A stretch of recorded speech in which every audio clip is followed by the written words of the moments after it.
Hi, Kathleen. Hey, can anybody hear us? I can hear you. Oh, great. Fantastic. I'm the only one here, though, so Okay. not a representative sample.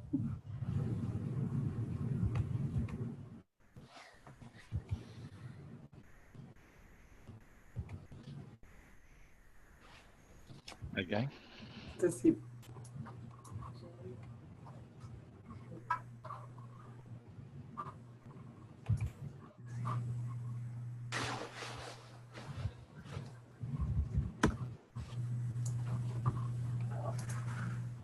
Okay. Great. Go. Nate, we got our cheat sheet. Yep.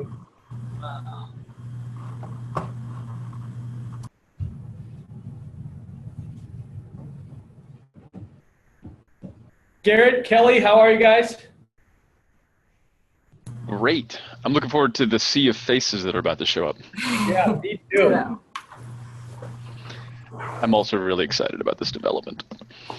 We are really excited. It is in our world a very exciting thing. Yeah, and hope I hope that's contagious. Yeah.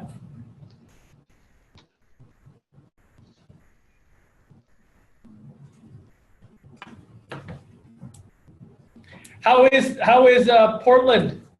Is the great snow crisis, has it passed? The great blizzard? We have practically nothing to complain about today. Okay. I know it's shocking given recent history, but no, it's been like 4 or 5 days since we've had weather that has led to semi-legitimate freak out. Yeah. And how Virginians, Julia and Ryan, has the weather out there been erratic, or it's just normal? It's 75 degrees and sunny right now. Oh, really? But this morning it was like 45, so. Wow. But we'll take it at least. I'm not usually excited to walk the dogs after work, and I'm excited. That's great. So Jeff Bastian's involved. I see Jeff Bastian. Here I am. Can you let me know when everybody's on, when enough people are on? Yeah. I mean, I'd say, you know. I think we're missing Lisa. I don't see Lisa, at least on our view, but otherwise. We can't do it, but we're recording it.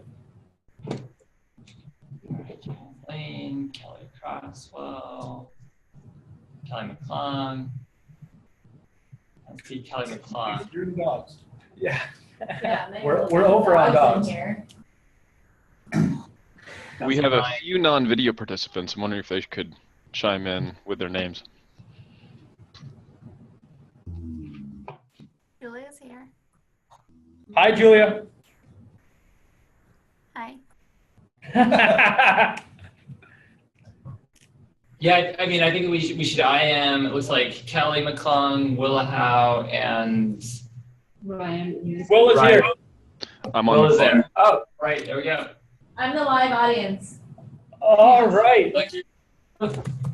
Okay, so somebody who's online, because I'm not yet. Ryan, Lisa, Kelly McClung. Yeah, I'll take Ryan. So I think Lisa might not be able to make it because somebody asked me to make sure we recorded it. We're recording it. Lisa can't do it. Lisa can't. Are you talking about Ryan? No, you're there. All right, great. Okay, I think we're good. All right. Okay. How you going? Thank you. Thank you for joining, and thank you for your patience and bearing with us as we got actuals done. It was a little later than we thought, and this whole process of launching this new system has taken a lot more time than we thought, and has inflicted a great deal of pain on Nate Down's family life. But Flora is happy with the product. We're thrilled. Yeah, we're And I hope, there. yeah, we hope you guys will be really happy with it. You know, this, the whole process of spreadsheets has been, we've got some good spreadsheets, but really at the end, making sure all those connections work and going in, and every time you open up that spreadsheet, I don't know about you guys, but I kind of hope that everything's working, and then I check the contribution margin numbers, and I check that everything's, kind of looking good, and I have to have faith that somehow that things are working. And I'm always living in fear. I live in a box of fear that somehow something gets screwed up along the process. And I think I live in much less fear now. And I hope you guys will too when you see this thing, because there's not, there's a lot less to go wrong, and it's a much tighter system. So we're going to be showing it to you today. It's called adaptive planning. We put a lot of work into thinking about what the different options were, and we chose this product. It's not perfect. It's more complicated than we thought it was going to be, but it's, I think, better than where we were and the leader in the field. So I think that there's probably in the field a lot more growth there as well. So let's dive in. Just to orient ourselves, I'm going to share my screen. Yeah. Great. Okay, so just to orient us, as always, all the information, and can you guys see my full screen, everything there? Great, thank you. So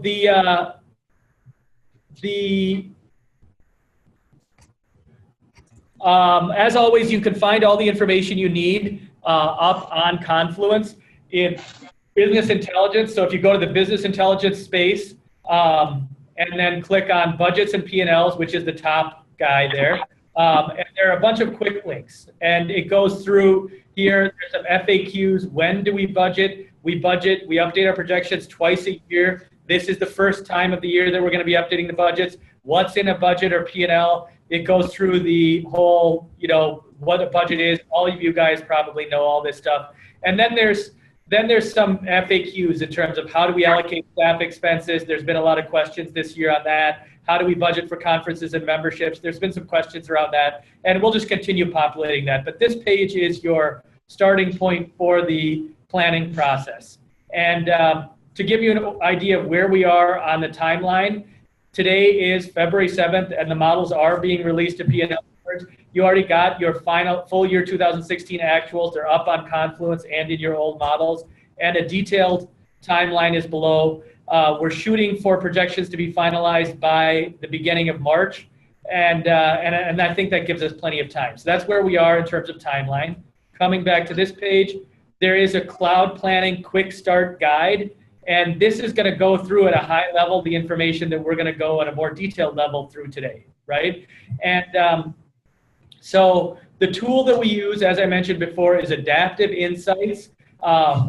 It's for all planning and reporting, so no longer will you need to go to Confluence and pull down reports that way, or P&Ls through Excel. All of your reports will come through this tool as well, and then all the planning, all the models will be stored up on Adaptive Insights.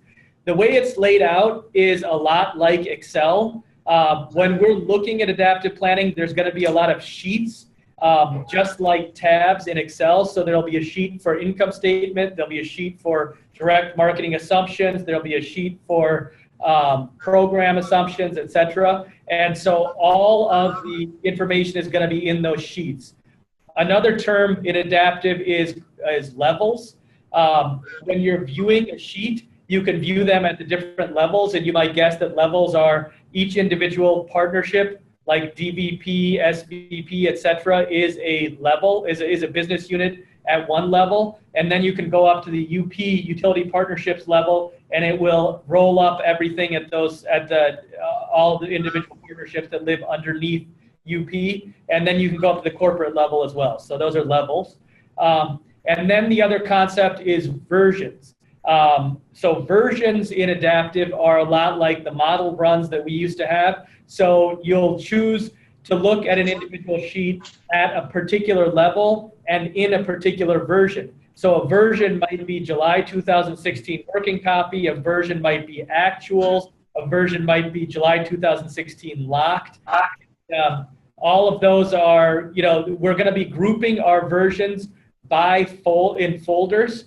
So as it says right there, the versions are grouped in folders by date.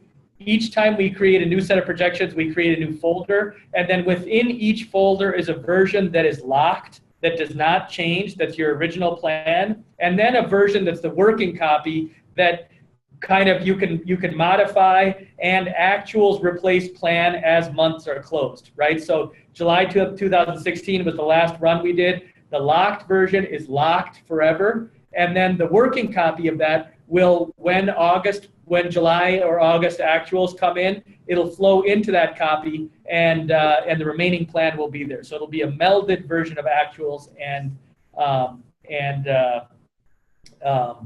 plan. So that's kind of the high level overview of what's in Adaptive Insights. Here's our basic workflow. We'll go through this today, and then a few pro tips at the bottom. So that's the deal. Without further ado, let us go ahead and pop in. So I am going to go in here, and you can go ahead and click on this link here, Adaptive Insights, but I've got it over here. And bam. And I'm going to go in as Ryan Link, who we always use DVP as a guinea pig, which has worked out well. And so I'm going in as Ryan Link. You guys all should have gotten your logins and your customized passwords. Each of you has a unique password, but definitely go in and change your password to something better than the 6-digit code I sent.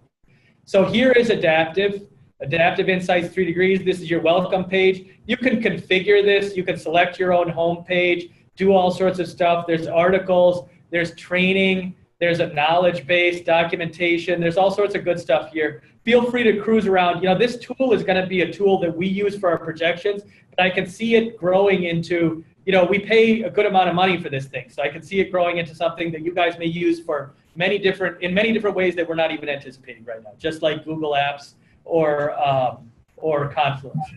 The main menu is this little hamburger menu up here on the left, and you've got home, you've got sheets, you've got some reports. Discovery is their business intelligence tool. We haven't really tapped that yet. We're going to be tapping it at some point in the future. But the place we'll start out today is Sheets. And I'm going to turn it over to Nate Downs to now go through the layout of today's call is going to be, we're going to go through some reporting in Adaptive. The next thing we're going to do is we will go through the planning process, and then just kind of round out with questions. So here we are right now at the time of the call when we're going through. Nate Downs has clicked on Sheets here. All right. Hey, everyone. Happy to have you here. So the first place we're going to go check out is our income statement. We have here also dividers sections. Can we get everyone on a little feedback? Test.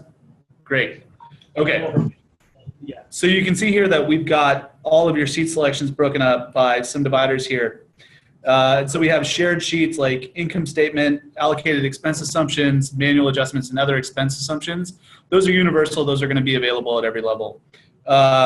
You can see here also that this is an environmental market sheet that is in this list here because we share all sheets at all levels.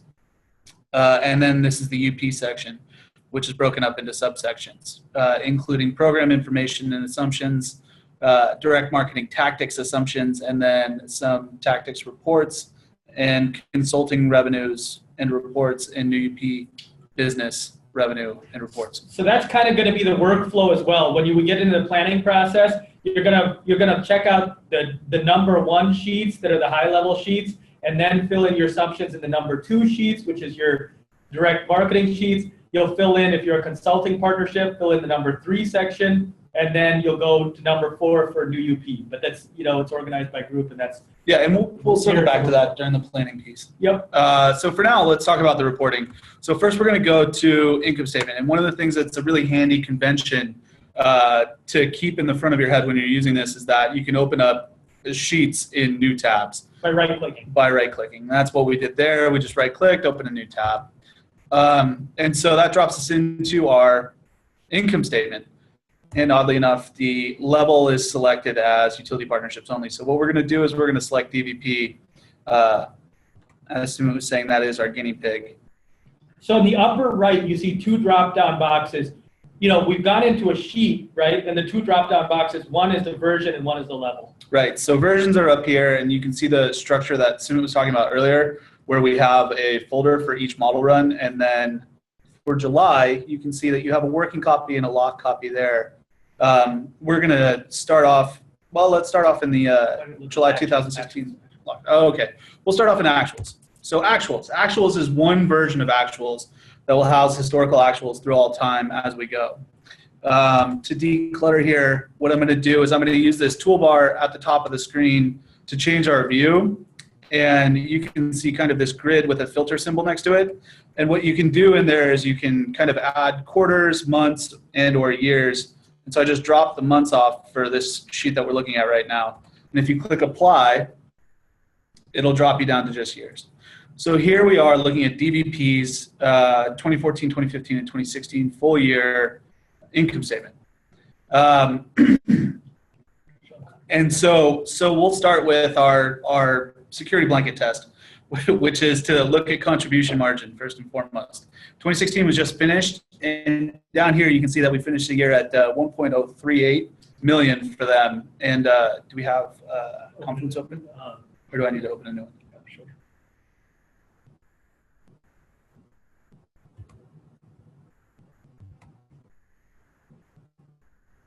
Got it. I got it. All right.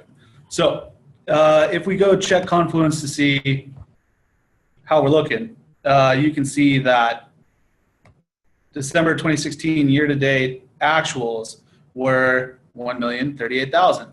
So that makes us feel really warm and fuzzy from the outset, that we can confirm that.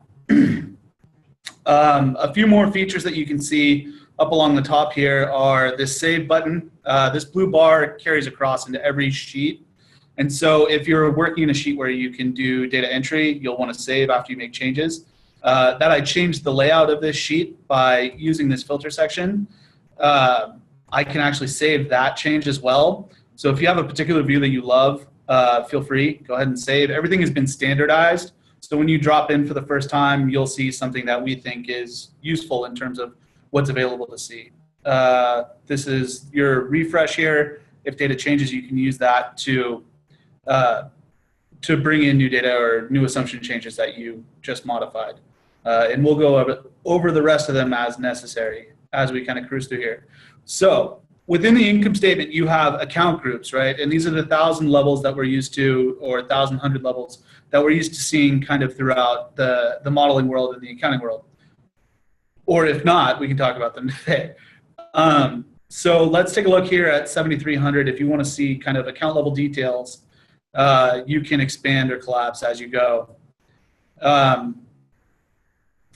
And this income statement very closely resembles the income statement that you're used to seeing on Confluence, but there are some slight differences in that the contribution margin now lives in a profitability area. And what was once division margin is now contribution margin less division-specific overhead. Below that, you have EBITDA as a percent, net income, and net income as a percent. And beneath all that, you have supplemental information similar to how we had it before, along with other margins, your rec view, and your UP marketing services plus rec view. So just to show here. Oh, no actuals. Yeah, so there's no actuals in for rec view because that's a computed field and is there for information purposes. So if we were to toggle to our July 2016 locked version, it's asking me if I want to make, if I want to save the changes I make. This is really useful because it's kind of hard to remember whether you changed something or not. It will always prompt you if you didn't save the changes you made. It's saved my butt a few times already. So just so everybody knows, all of the UPs, you know, your July 2016 models, which were the last models that you guys did, they've all been replicated up here in Adaptive. So if you go to your July 2016 locked version, it will be your last model run with all assumptions and everything. And they tie out really closely.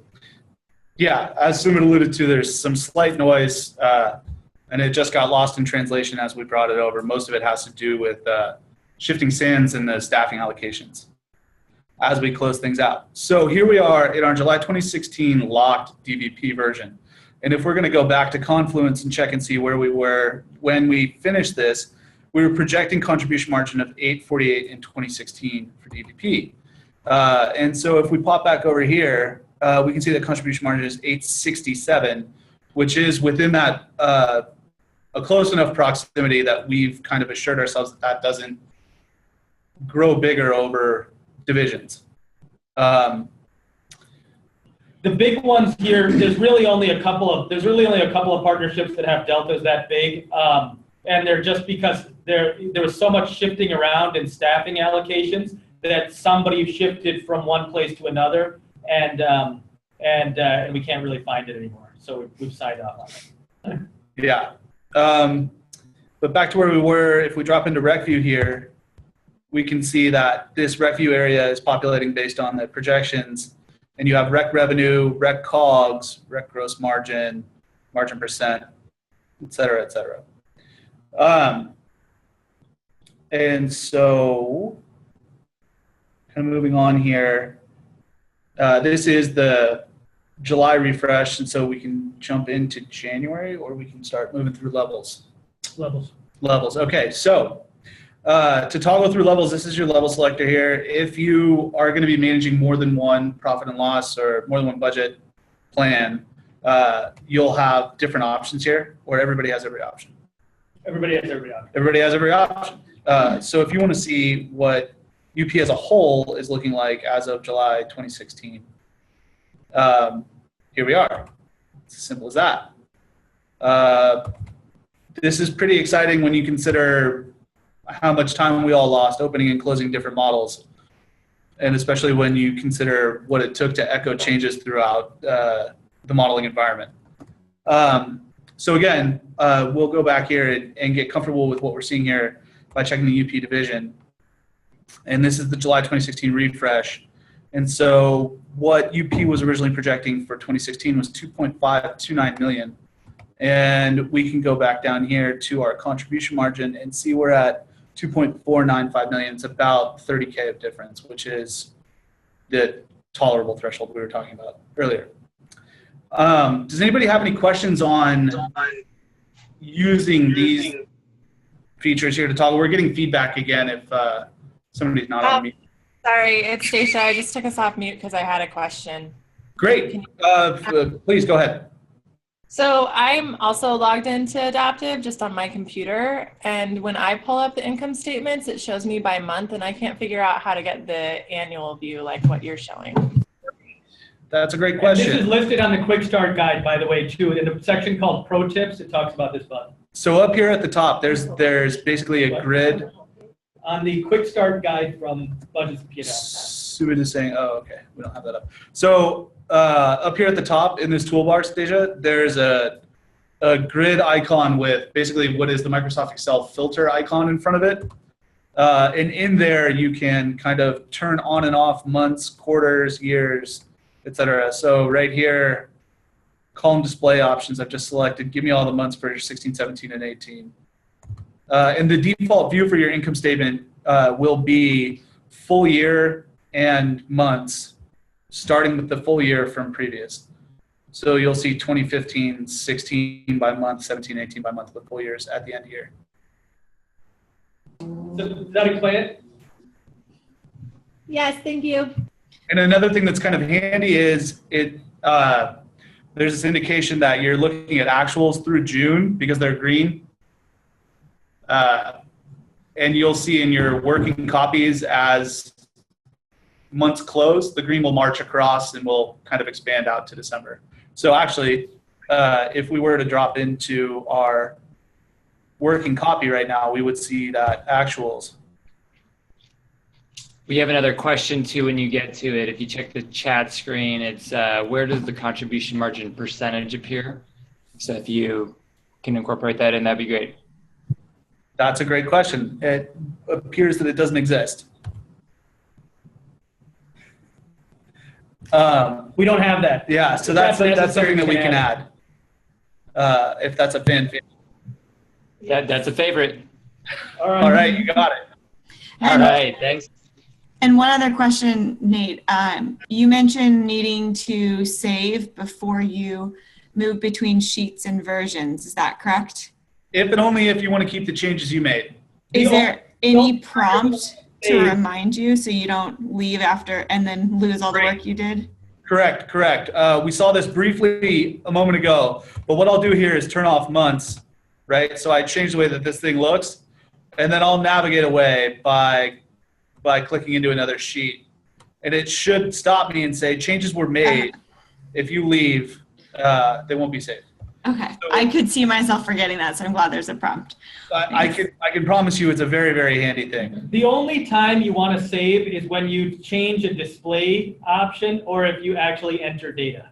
Otherwise, you never need to save. Yeah, and we do have some pretty good defaults set. Don't worry about it if you do bounce in and out. Hopefully it'll pop back up. And you may be addressing this later, but would you go over how we could generate a duplicate version if we're wanting to test out an alternative scenario? Is that still a function we can accomplish? We do not have the duplicate version scenario, but what we could do is, versions can be created really easily. And so to the extent that you want a version to like sandbox around in, we could just create another version that's called sandbox, and another, we can version ourselves nuts. That would be really helpful. So you let us know if you want a sandboxy version. Okay, so the process would be tapping you for an admin edition of a new version? Yep, totally. And then it'll be, you can't do it yourself. I have two questions. One, if like 5 of us are in Adaptive, all making changes, and I hit save on my screen, it's only going to save my changes and not what everyone else has done, right? We haven't run into a situation where there's been conflict where if you enter data into the exact same cell that somebody else has entered data into, I believe the last save will be the one that's saved. Well, I'm not worried about the exact same cell, but what it looks like to me is that all of our models now live in the same thing. So if like somebody's in working on their model, I'm working on my model or my sheet or level, whatever the terminology is, and I hit save on something for PCU, if Megan's doing something for SVP, does she still have to hit save, or did I accidentally also save everything she just did? Only one person can be logged into Adaptive at any given time. So you guys can't just kid. No, that fear actually goes away, Stasia. It's one of the great things about this platform is that not only can you guys be working in there simultaneously across every single business unit in the same exact sheet for every single business unit, you can also echo those changes all the way up to the utility partnership rollup simply by telling the person who's viewing the utility partnership rollup to hit refresh. So changes are instantaneous in terms of, echoing them all the way through. And you don't need to worry about conflict across levels. However, if someone else were working in the same exact level as you in the same exact sheet, that's something we just haven't tested yet. And you may get a warning message. Same exact version, same exact sheet. Yeah. Both people are working on direct marketing assumptions in the Jan 2017 working copy for PCU at the same time. I don't know, something might happen. But so I think the question is by utility though, right? Like. Not a problem. Yeah. Yeah, not a problem. Okay, you're good. Okay, and then my other question is, am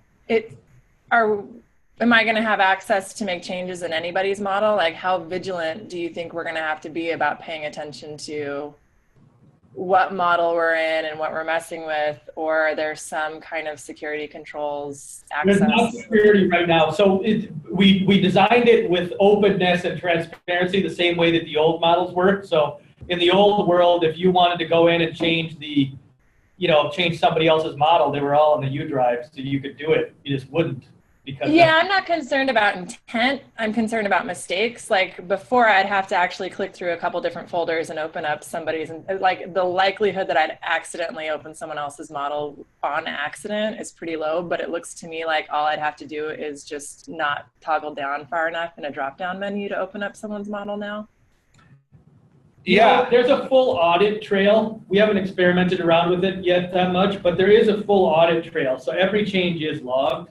Okay. So we can rewind them if necessary. And we do, the reason why we have a locked version is because once it's locked, nobody can touch it.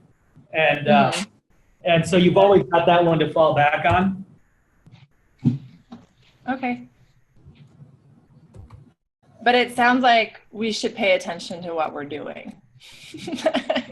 That is a hope of ours, yeah. Okay, fair enough. Yeah, and I will say that, kind of as I got up and running in here, I did have to kind of orient myself to always look up here first in the upper right-hand corner. That's the business end of where am I, which is a question I tend to ask myself a lot when I'm modeling.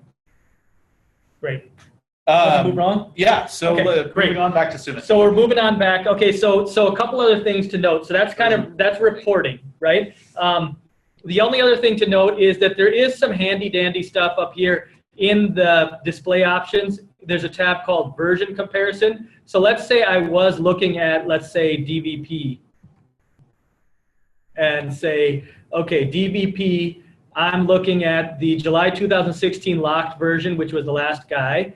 And I want to look at only years, and I want to compare that in 2016 versus actuals, right? You just choose a comparison version, hit apply, bam, done. And you see here in 2016, Team DVP was projecting 867 and came in at 1,037,000, which is exactly what is shown on the Confluence. 848 versus 1,038,000, right? We know that delta of 20 exists.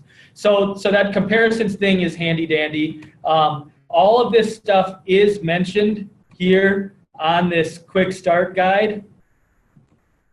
And so in the bottom here in the quick start guide, it does say, display options and comparisons. Click this button to view just the yearly totals. If you want this to be your default, click save. You can also use this button to do comparisons. So we've got all this stuff here on the basic workflow.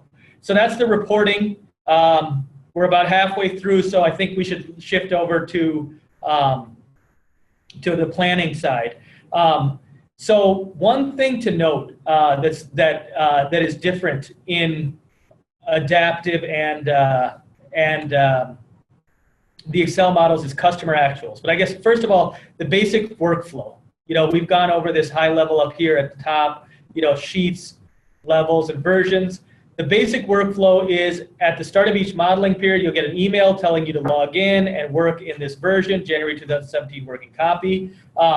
You'll go through all the sheets relevant to your projections, paying particular to the assumptions sheet, saving data as you update. Nate will go through this. Income statement will automatically update. For UP, you must also provide customer actuals, and we'll talk about that in a second.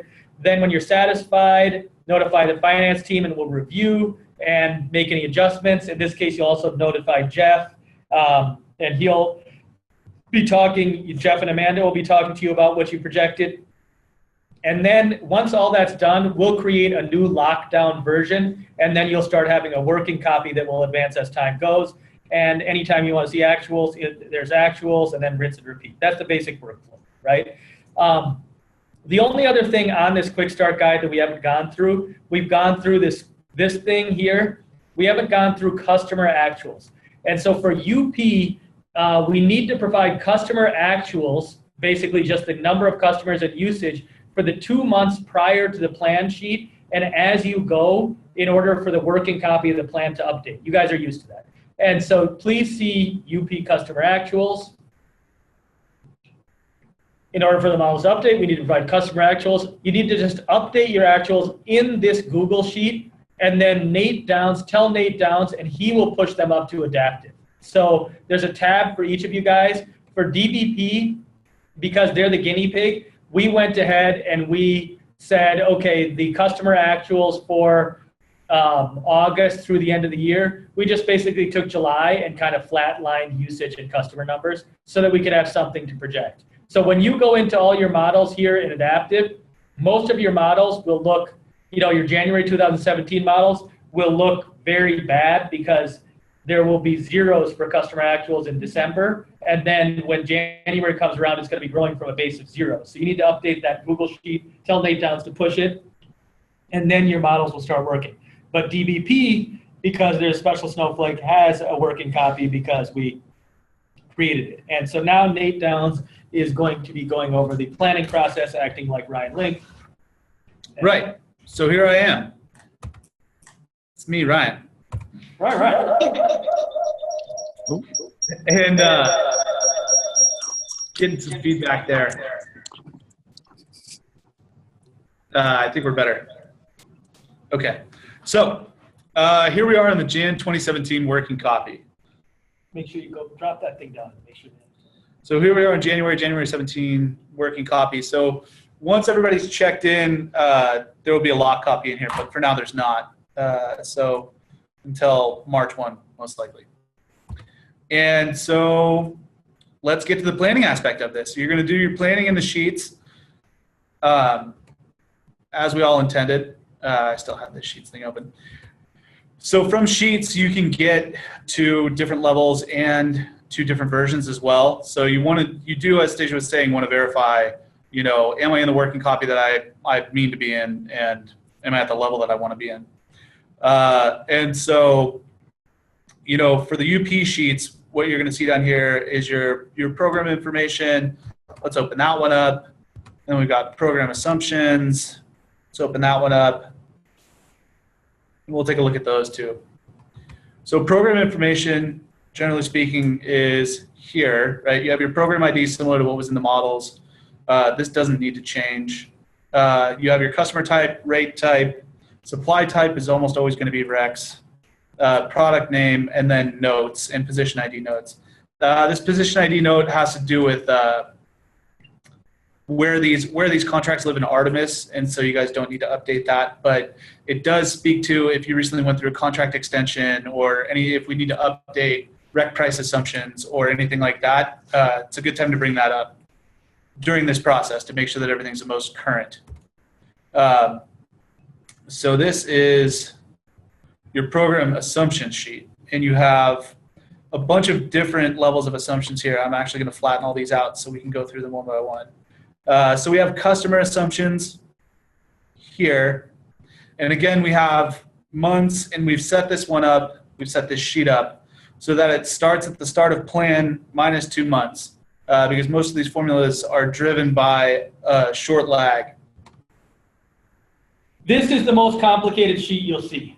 This one's hairy, because this one's called a cube sheet, and you'll see things at the top that allow you to shift the axes and things like that. If you've used a pivot table in Excel, it's kind of like a pivot table in Excel. So at the top, when you go through the display options of this, you can completely mangle this sheet, and then you're gonna hit it. Once you mangle it, you're gonna want to hit that rewind button. Go rewind button. This guy? No, this thing. That thing there, and that thing, if you hover over it, it says reset to default view. So because once you've mangled it, it's just mangled. Okay. And this actually took the default all the way back to 2016. That's interesting. No. We don't want that, right? We want to start a plan. No, but look at DBP. I think you got to do DBP.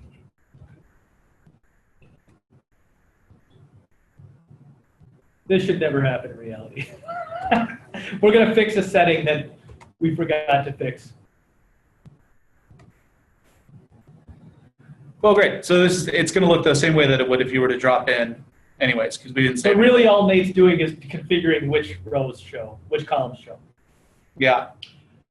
Okay, so customer assumptions, you still have your Resi split. Same way it was before. You have your attrition rates, your monthly purchase size, and your manual new customers per month, right? And so that is all of your customer assumptions. And note that these things can now change monthly. So if you did anticipate something being different in the next year, or if you expected, it to be different in a quarter or something like that, you do have the option to change that now, or you could just enter one number, and then if you right click, you'll have the option to copy forward. So you can copy forward to the end of the period if you want to change something and just make the change once and kind of copy and paste it to the end. So we have all of our rates. I was going to flatten that guy out. And then the next section are the pricing assumptions. This area you can see here is grayed out, right? So if any of this stuff needs to change, or if there were any contract updates that we need to know about, this is something that you're going to want to flag me on so we can go over it with O&T and make sure that any changes to rec price or rec cogs are echoed through to Artemis as well. And this is a good place for you to verify kind of, you know, what are the inputs that are changing my rec revenue and or transfer revenue out on the front there. So you have some rates here. You have your marketing services rate, you have your rec override rate, which is used to compute transfer revenue. And then you have your rec rate, which is the base price for recs, your COGS rate, and your transfer revenue rate, which is again computed from rate and override rate. So those are the pricing assumptions. And you can see that this kind of flows from customers to products to customers and usage.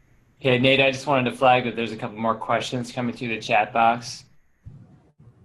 Sure. You go to the top of this chat when you hover over that thing. Oh, okay. So let's see here, 140. Can we make it so that it says actual program? Actual program, so program ID. Yeah, we can't. That's one of the things about adaptive that we've tried really hard. We can't. Yeah. So you can keep all that information here. You just can't display it when you're over here. And that's just the way that it is, because this is a dimension that's applied across every level, and it would balloon if we had it changing year over year and across each level. Is there a color code for cells that need inputs? Right. Color code for cells that need inputs, they'll show up as white or not. You can see here in customer assumptions, this is editable, this is a total, and the other areas that aren't editable will be grayed out. Green means that it's actuals or from a prior period, and black means that it's projected in the current period. And let's see, what else do we have here? What if we have more than 8 programs? That's something that we want to talk about. If you are going to have more than 8 programs, give us a holler. We'll look into it. We'll find a way to make that work. Does anybody else have any questions before we continue on? Great.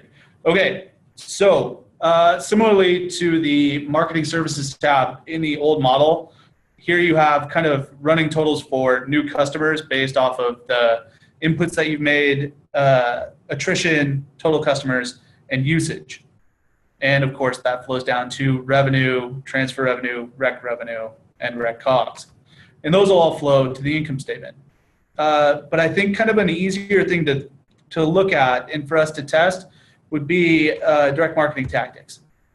So we have direct marketing tactics assumptions, and these were brought over from the July 2016 refresh assumptions, right? So you have your tactic name, your notes, you have an active trigger here, you have tactic types, which are from a similar list as last time. This is a good pro tip. You can see that this is something from a drop-down menu, but if it's not wide enough, you don't get the option to select the drop-down. So easy way to fix that is just to do that. If you widen the column, you can use the drop-down to select the tactic type.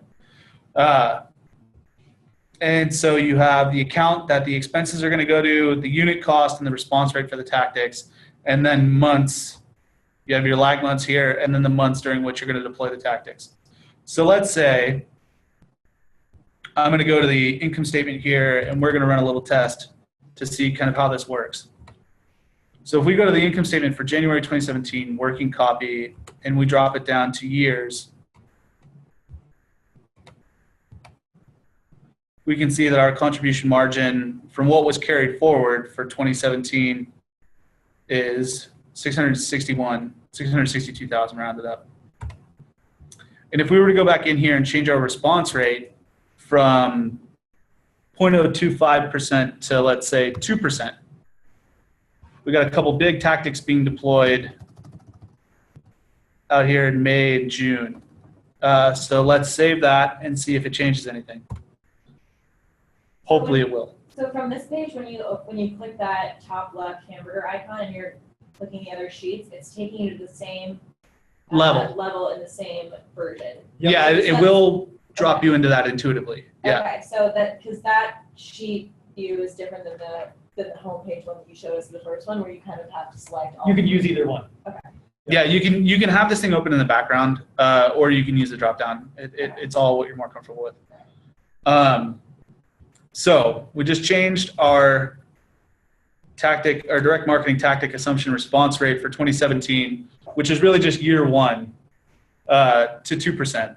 And we're going to go check and see how things are looking.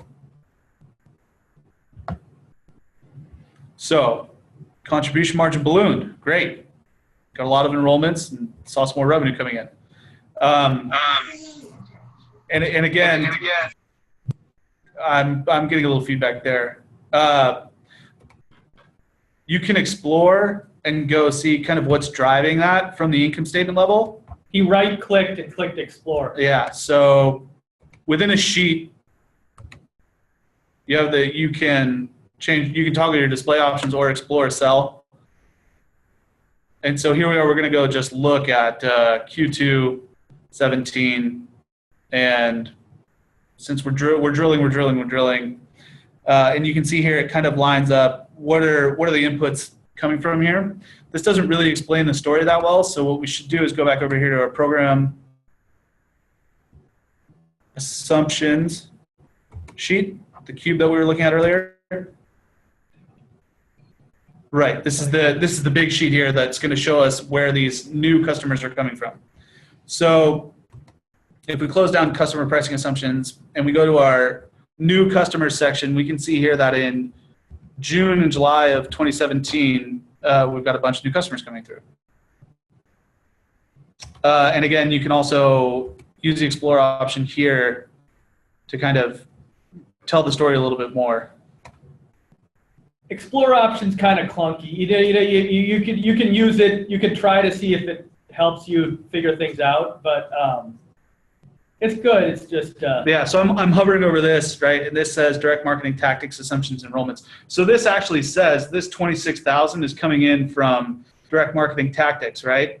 And this 55 is our split that we set above, right?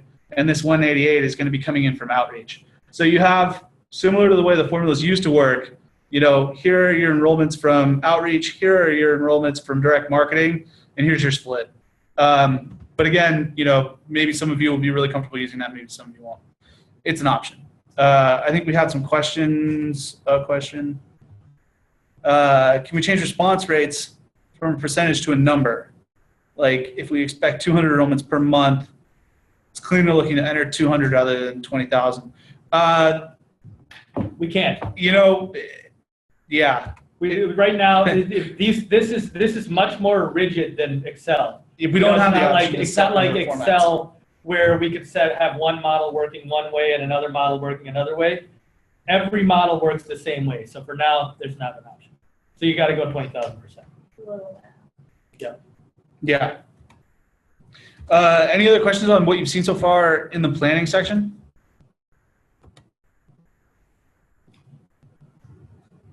I guess my question, which you somewhat addressed earlier with the sandbox, is I'm just thinking about how often I spend time toggling with different scenarios to see what would be most productive. So if you're building a sandbox version for us and I spend a bunch of time building out a scenario that I end up really liking, is there a way to convert that into the actuals, or do I just have to go through and manually make sure each cell matches, or is there a way I can make that the new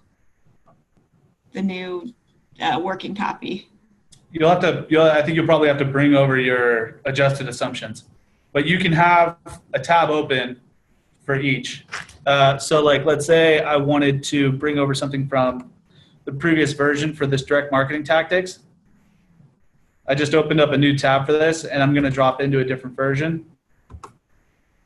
So let's say that I change something really dramatically here. Even though this is locked, you can still copy and paste this stuff by, holding down Shift and working it across, right? And so if you were to do Control-C, Control-V, you could hypothetically bring that back into here, right? And so that's kind of a hacky, quick way to get the result that you're looking for. If you find a test case that you really like and you want to drop that in whole, you can do that. But you have to do it by sheet by sheet. Sheet by sheet. Yeah, you'd have to do it sheet by sheet, and that's kind of a sheet deal. You know what? We should just go ahead and have another version, which we can just set up right away. We can set up one called Jan 2017 Working Copy and one called Jan 2017 Sandbox, so that at least in the beginning, you guys have two versions to work with, knowing Working Copy is going to become the locked version, but at least you've got two that you can, kind of try to play with. That'd be great. Thank you. I agree, but maybe wait for us to add in actuals and stuff, like most recent things first. Actuals will populate across all versions that are active. Cool. Never mind. Once they're in there. And again, that just speaks to kind of some of what makes this great is that you use things in the background and they will just kind of flow through. We don't have to have the models and open them back up. Can you speak to the process to get actuals in there? We get actuals in there. They come straight from accounting to, and they get uploaded, and then you'll be notified. No, I'm talking about customers. Oh, customer actuals. Yeah. Yeah, so that's going to come in through here. You guys all have access to this Google Sheet. Update the Google Sheet whenever you want with customer actuals, and then shoot a note to Nate Downs, and he'll push it up. Lickety split. Is that a process that's going to happen regularly or just for this first, getting everything set up this first time? Regularly. We don't know of another way to do it right now. We'd love to find another way to do it. There's some limitations in adaptive, and this is one that we've just decided we're going to live with. So it's really not, I know it sounds a little clunky, but the truth is that if Nate Downs gets 13 emails a month and has to push it, it's a quick process to push it up. So, I think we could probably all figure out when we'll have our actuals from the month before and then just say, hey, why don't you plan on pushing it a week after that? That's good. That sounds great to me. If it's the case that somebody's always 20 days or 45 days late with their actuals, I don't want to hold everybody up. But what day, how about we put at the top of that sheet that Nate Downs will automatically push it on this date of the month. If you need an off-cycle push, let him know. Yeah. What date works for everybody of the month? The 10th of the month, the 7th of the month, what? I won't get my report until the 10th. So I think the 15th is probably safe for me.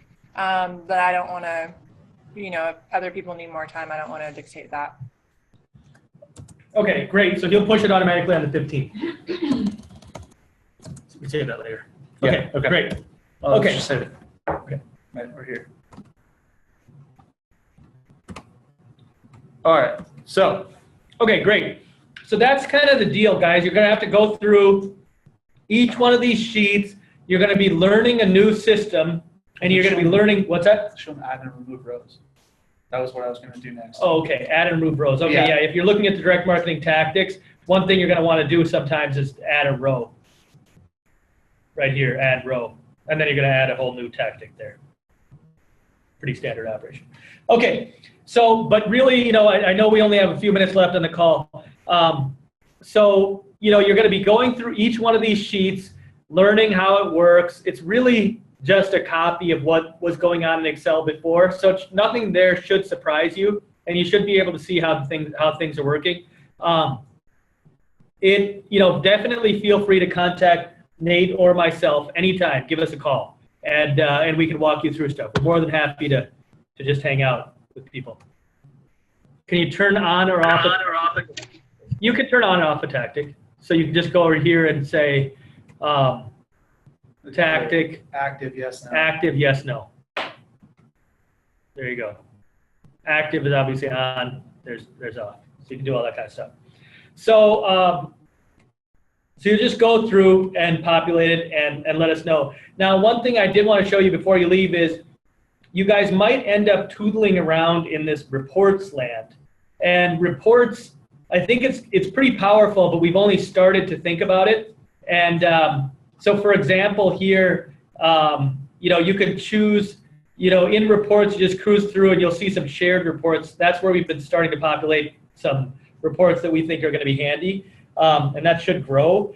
But let's say actuals, look, we're looking at the actual version. If we click this UP roll-up report, it's a report that we just built pretty quickly, and it just goes through all the individual UPs by year. So you see here, DBP and actuals, 1,037,000. You know, if you want to change it to a different, if you want to change it to July 2016 locked, we could say, boom, this is what the picture for UP as a whole was going to look like then. Here's contribution margin, 867, 628, 568, and UP as a whole is over here at the roll-up. And this is probably something that Jeff, you and Amanda were used to looking at, because this is the exact same format that we had before. Contribution margin, RECs, everything across all the different UPs. And it rolls up. So this thing, if you guys want to start thinking about interesting reports, feel free to go ahead and make a new report and start tootling around with it and reporting until your heart's content. Yeah, can we make something like a megawatt hour report, a megawatt hour sales report? Totally. Okay. Great. Do whatever you want. It says, should those be saved in personal reports? You know, it's a good question. If somebody's going to, you know, we don't want to have a situation where there's so many shared reports that it's report proliferation, but there's no reason why we can't garden this thing over time. And if there's reports that aren't being used, we'll just delete them. So feel free to create new reports. If you guys want to share it, throw it in shared reports. Could we maybe have a folder for each utility, and then in there we can have, you know, would that be a pain in the butt?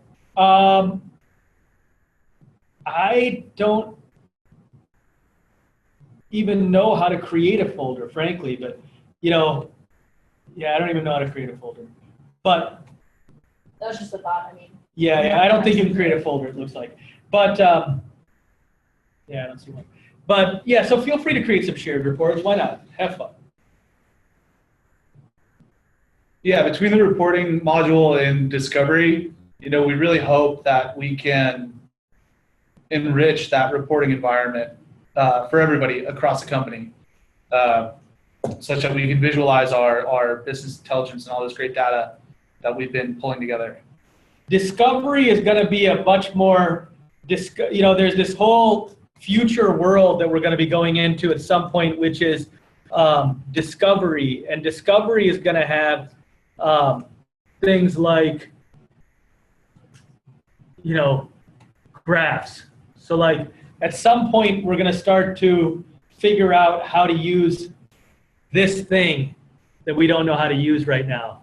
But, and it's got, as you can see here, it's got all sorts of interesting data, all sorts of interesting, you know, graphs and charts and all sorts of stuff. So, and I think that's going to be something that will be useful for everybody, but we don't know how to use it yet.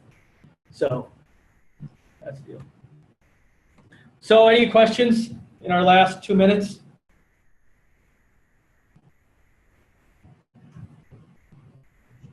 No, thank you. Great presentation, and I was really looking forward to. Obviously, you know, you mentioned it's got some drawbacks to it, but overall, just I like the fact that you click on it and it loads up. So as long as you've got an internet connection, it's going to be a lot faster. So really looking forward to that. Great. Yeah, and thanks for building this out. This looks great. I'm excited to explore. One question on timing, which Jeff, I believe you addressed yesterday, but I just wanted to reiterate. So the deadline for us is to get you our 2017 plans with a few days to spare on the deadline. So is that the 12th that you're looking at? I think that they said the 21st, and so we were asking for the 14th so that Amanda and I have time to review them prior to the 21st. Okay, I thought you were saying a few days ahead of the 14th and was panicking, but that seems much better. Thank you. No, the only pickle there is that for UPO, typically we've done UPO and UPS. We've gotten those done earlier so that your models include more accurate UPO and UPS, because what's coming in here right now is stale UPO and UPS. So, Jeff, I don't know how you want to work that, but, you know, probably you want to try to get UPO and UPS finalized before everybody else hands in their final version to you. Yeah, I'll noodle over that. If it is concurrent, I feel like, yeah, okay, we might try to, really, I think the UPO is the one that we would want to try to do a little bit earlier, and then, because that's the one that directly impacts contribution margin, which is the figure that people pay the most attention to. Yep. So it could be that we try to get that in by the 13th, and then, you know, have the 15th be the day that people try to finalize things. Yep. Okay. Well, updates coming on that one, but it looks like we're out of time. So great. Thank you, guys. Thank you, Nate, for everyone. Work. Yeah. Okay. Cool. This is great. Thank you. Thanks. Enjoy it. All right. Will do.